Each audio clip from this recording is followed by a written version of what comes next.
இயேசுவின் மந்தை ஊழியங்கள் வழங்கும் இன்றைய வேத ஆராய்ச்சி வழங்குபவர் சகோதரர் ஜான் பெஸ்லி.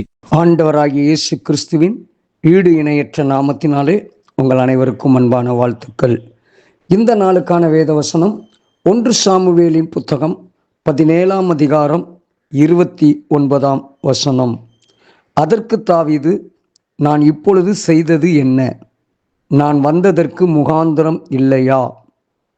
அருமையான கர்த்தருடைய பிள்ளைகளே, தாவீது தன்னுடைய தகப்பனுடைய உத்தரவின் பேரில் யுத்த களத்திலே இருக்கிற தன்னுடைய சகோதரர்களை காண வருகிறான். காண வருகிற வேளையிலே காத்தூரானாகிய கோலியாத் என்கிற ஒரு மாபெரும் வீரன் கர்ச்சித்து கொண்டிருக்கிறான். என்னோடு கூட இஸ்ரவேலில் ஒருவன் தனியாக போர் செய்ய வந்து என்னை ஜெயித்து விட்டால் நாங்கள் பெலிஸ்தியராகிய நாங்கள் உங்கள் அனைவருக்கும் அடிமைகள். இஸ்ரவேல் ஜனங்கள் பயந்து நிற்கிறார்கள். இந்த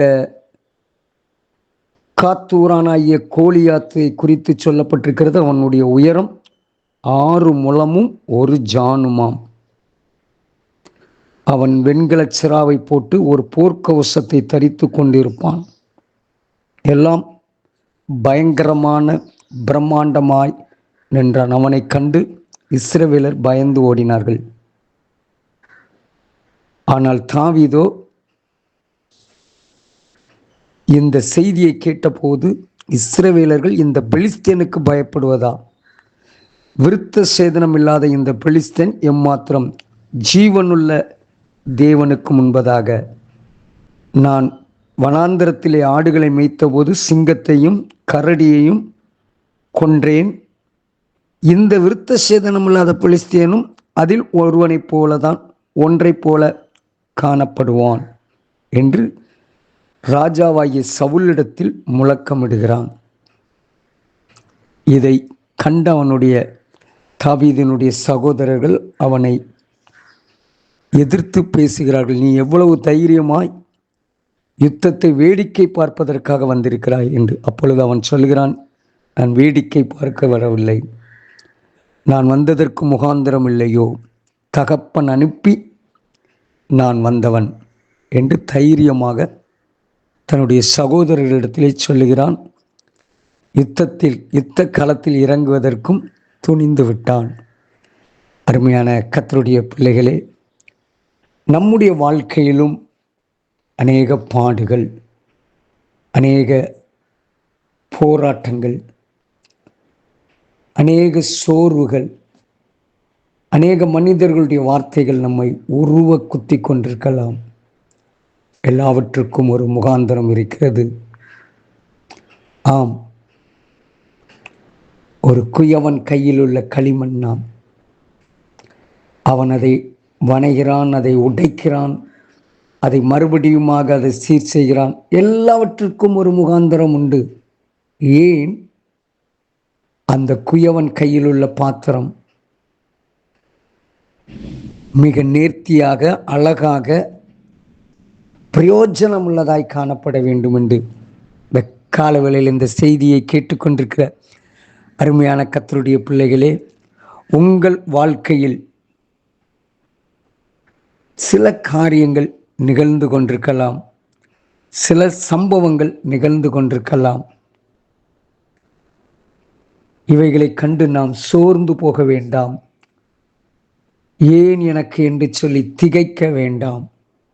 எல்லாவற்றிற்கும் முகாந்தரம் உண்டு. எல்லாவற்றிற்கும் ஒரு முகாந்தரத்தை வைத்திருக்கிறார். முடிவிலே அது மகிமையில் கொண்டு போய் என்னையும் உங்களையும் நிறுத்தும். தாவீது அன்றைக்கு வந்ததின் நோக்கம் அவனுடைய சகோதரர்களுக்கு அற்பமாக தென்பட்டது. சவுல் ராஜா கூட இந்த சிறியவன் இந்த கோலியாத்தை எப்படி ஜெயிக்க முடியும் என்று இருந்திருக்கலாம். ஆனால் அவன்தான் சவுலுக்கு பின்பதாக நாட்டை ஆளக்கூடிய வல்லமை மிக்கவன் என்பது யாருக்கும் தெரியவில்லை. தேவன் அறிவார். நம் வாழ்க்கையில் நடக்கிற நிகழ்வுகளிலும் சோர்ந்து போகாதிருங்கள். தேவன் வைத்திருக்கிற முகாந்திரம் பிரம்மாண்டமாயிருக்கும். தேவன் வைத்திருக்கிற முகாந்திரம் மகிமையுள்ளதாயிருக்கும். கலங்காதிருங்கள். ஆண்டவர்களுக்கு நன்றி செலுத்துங்கள். ஆம், மீன் பிடிப்பதற்கு சென்ற பேதுருவுக்கு ஒன்றும் கிடைக்கவில்லை. அதுதான் அவன் வாழ்க்கையை மாற்றி அவன் நிழல் பட்டவர்களெல்லாம் சுகமடையத்தக்கதாக ஒரு வல்லமையுள்ள பாத்திரமாய் பேதுருவை மாற்றியது. அந்த இழப்பு தான் நம்முடைய இழப்பும். ஒரு முகாந்திரத்தில், ஒரு மேன்மையான முகாந்திரத்தில் கொண்டு போய் நிறுத்தும். செபிப்போம். அன்பின் தகப்பனே, எல்லாவற்றுக்கும் ஒரு முகாந்திரம் உண்டு. எல்லாவற்றுக்கும் ஒரு நோக்கம் உண்டு. உம்முடைய கிருபைக்குள் ஒப்புக் கொடுக்கிறோம்.